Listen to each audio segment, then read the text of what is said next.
बाप रे, भूत भूत ऐसे जोर से चिल्लाने लगता है। तुम्हें मुझसे अब कोई नहीं बचा सकेगा। और ऐसे वो भूत उसे गांव की सरहदों पे स्थापित उसके घर ले आती। कौन हो तुम? मुझे यहाँ क्यों लाई हो?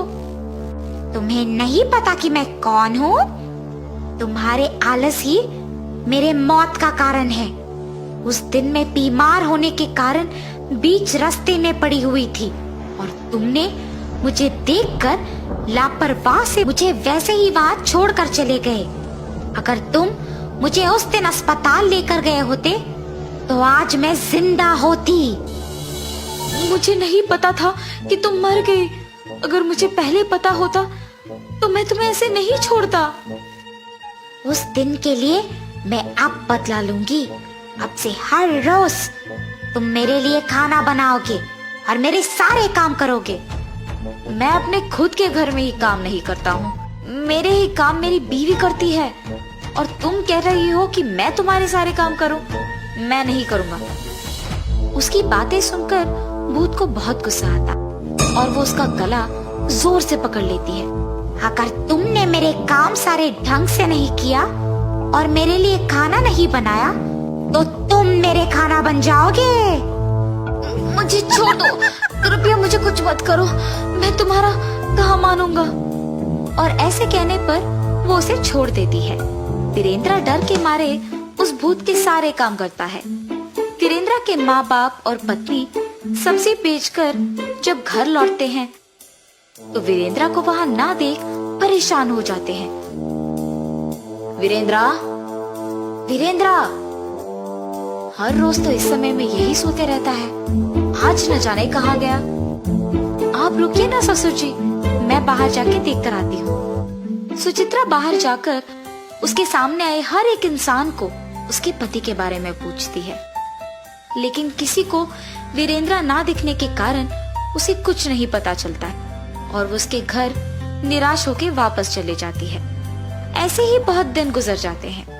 एक दिन सुचित्रा को एक आदमी मिलता है। सुनिए, क्या आपने मेरे पति को कहीं देखा है? हाँ, कुछ दिन पहले एक औरत उसे गांव की सरहदों के पास मौजूद उस खाली घर के अंदर ले जा रही थी। उसके बाद तो मैंने उसे कहीं नहीं देखा। ये सुनने के तुरंत बाद वो उस घर के पास जाती है। वीरेंद्र दुखी से खाना पकाते रहता है। अगर मैं भी मेरे परिवार के साथ काम कर रहा होता तो बहुत खुश होता। अगर मुझे आलस नहीं होता तो आज मुझे ये दिन नहीं देखना पड़ता।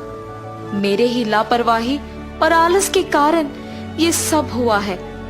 अगर मैं ऐसा नहीं होता तो उस दिन उस औरत को बचाता और ऐसे एक भूत के लिए सारे काम नहीं करता।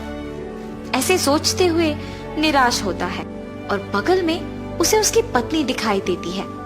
उसे देख वो चौंक जाता है और उसके पास जाता है। सुचित्रा, तुम यहाँ क्यों आई हो? पहले यहाँ से चले जाओ तुम।